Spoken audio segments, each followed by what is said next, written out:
Hello and welcome to the channel Other Tongues. In this video we will discuss the Thai consonant Go Gai. This is part of a series of videos to help you learn Thai. You will find the link to the playlist in the description.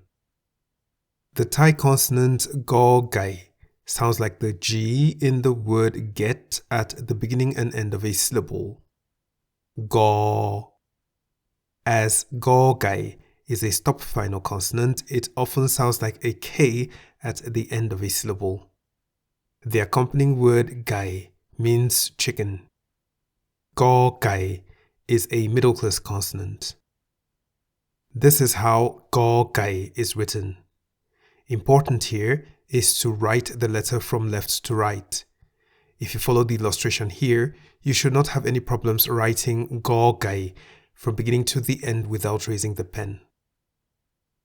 Go Gai looks like the Thai consonants To Tung and Po Sam Pao, each of which has a circle at the bottom left corner of the letter, which Go Gai does not have. An example of a word containing Go Gai is gin in the middle tone, meaning to eat. Why the middle tone?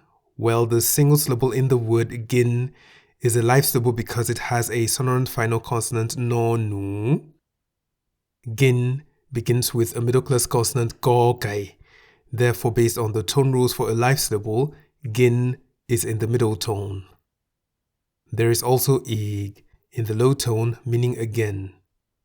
The tone rule that applies here will be discussed in an upcoming video.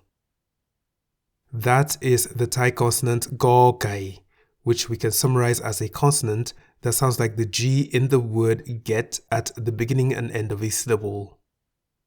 As it is a stop final consonant, Go Gai often sounds like a K at the end of a syllable. Go Gai is a middle class consonant. The accompanying word gai means chicken. Go Gai is written like this and looks like the Thai consonants To Tung and Po Sam Pao. Examples of words containing Go Gai are gin in the middle tone meaning to eat and ig in the low tone meaning again. I hope this video was helpful. References to resources are in the description.